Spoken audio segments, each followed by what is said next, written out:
how to raise according to the rhythm of life. The child is not necessarily the child. It's an illusion, a physical illusion, because every child is a fully expanded, grown soul that has been traveling through the universe for millennia.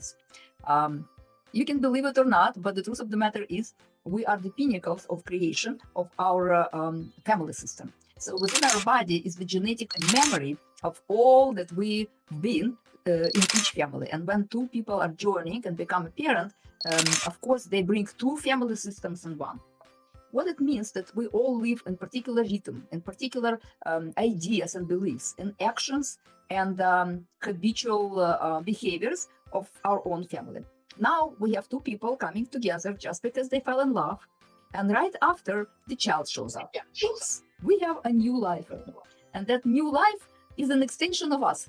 That new life should do what we say, it should eat what we believe is right, it should behave the way we want, not to embarrass us, God forbid, in front of other parents. And now we can show to the world the product of our love and our accomplishment, and that accomplishment has to be really good. So for many parents, for me as well, at some point the children are the projects. We should make the project really good. What I want to talk about today is the child is not a project. The child is just as legit as you are. They have their own reason and rhythm. They have their own birth moment through which the child connects to the universe, through the planets and the Earth and the Sun and the Moon and the Mars and the Venus and Mercury and all of that. And it has its own effect on the child.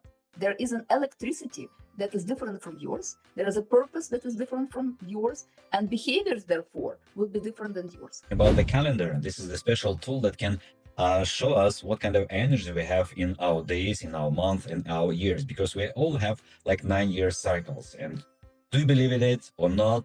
It really doesn't matter, because it affects us every day. And we have like thousand proofs around the world with different like nationalities, different countries. It works the same way. And if you can pay attention a bit what's going on in your life today, particularly in this day or in this month, on this year, you really will understand how to better to navigate these energies that flows during the a particular year. And so we're gonna start with the year number 9, because 9 is the end of the something, because we have only 9 energies, and we can describe any situation, any event in our life with 9 different energies. And we'll be talking today about the calendar. The 9th year, 9th month, and the 9th day, this is something that we have to finish something. This is the end of the cycle. And of course, we really need to understand that emotions, when something like finishes, we really cannot control it. It means we have to stay really focused on ourselves in order to keep our health in a good level, because everything will be showing us, no, you cannot control it, and everything that should be like finished, it will. And of course, when, for example, your kids in your teens, because up to the age of 14, the kids stays under the energies of your parents' energies until the age of 7 under the mom's energy, from the 7th to 14th for the both parents' energies. That's why really important for two parents to be in adequate status in order just to have this kind of right communication with your kids. And year 9, it's the year of opportunities as well. And for kids, for example, they can get a lot of opportunities. And of course, when they're gonna share with you as a parents, you really need to sit and support and communicate in order to let kids just understand you are supporters. We have an opportunity in this year to let go, to complete some limiting beliefs, some unserving beliefs that came from the previous generation, and only take to the next level the learning, the experience that is important and that proven to be supportive of us. Because we all live, we stand on the shoulders of the giants. We live in the families that have accumulated information. And from generation to generation, we take this information and we use it as our own. But of course, the situation changes with every year. Because not only that we live in a common year, every one of us has our own year that could be calculated very easily. You just add your day and your months of birth, and the current year, and you will receive the number in which you are living. And this number will be between 1 and 9. For example, if your birthday is on 22nd, it's 4, and your month is 5, it's 9. 9 and 9 is 18. 1 and 8 is 9. Then that means that you are living in the same year that the whole humanity on the background is living, right? At the same time, you could have year 1 or 2 or 3. We'll talk about it in a second. And the time becomes your teacher.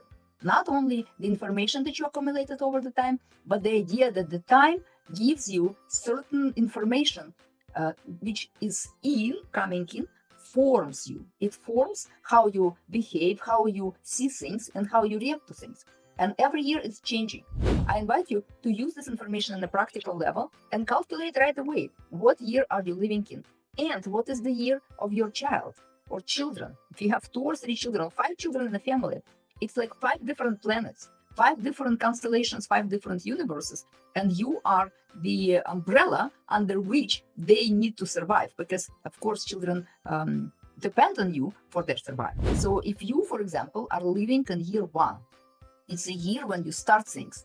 It's something new that you want to create. And you want to look into the strategy of how I want my life to be. What will happen for the next 9 years for me? Not from the perspective of expectation, but from the perspective of strategy, something I do long term to arrive to a particular result, to a particular goal. So what's my intention? What do I want to see? This is my point A, and it's a good exercise. This is my point A. This is what I would like to see 9 years later. And how I can arrive there, and what would I do every year? So understanding your calendar, looking into your personal calendar, which is business and personal calendar calculated using methodology of Syucai, which is knowing from the distance what will happen later on, and also knowing from the distance all your relatives and all your co-workers and of course your family. Yeah, you can understand what are the influences and start learning from them. And for the year 1, it would be great to actually set up the strategy for yourself. And if your children are under 14, of course, for your whole family, because they will be moving with you.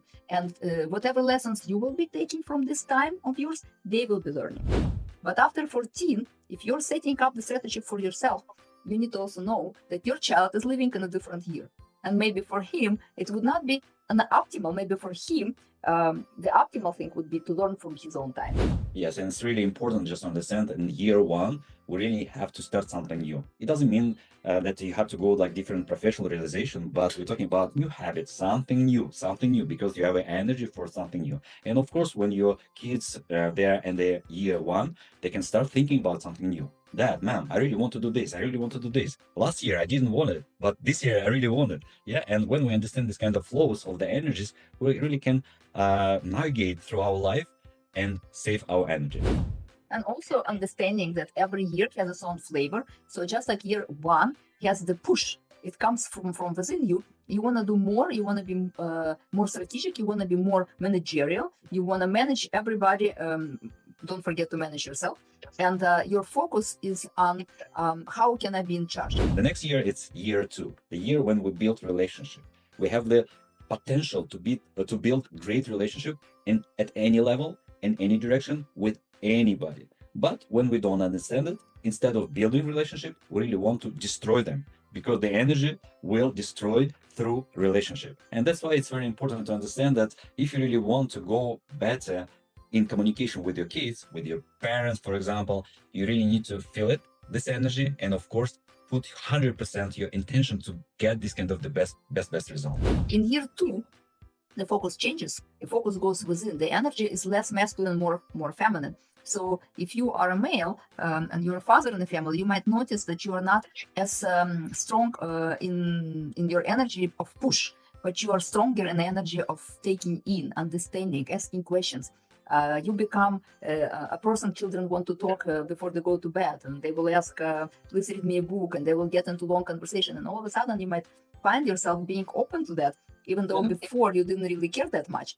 But also make sure that your children also understand that their time fluctuates, their energy fluctuates, because sometimes this year can be looked as a year of depression, when you don't have enough resource, when you're not connecting to outside forces through your own sensations, feelings, and going and doing things that are optimal for you. You lose resource because you're trying to get attention, you get relationship through which you can get the resource. And that never works because people are not strong enough to give resources to anybody else. We can share information, but if you are resourceful, that means that you are connected to source, you connected to electrical source that is in the nature, in the cosmos, in the prayer and meditation, and definitely not in your people. So in year 2, do not hang on anybody.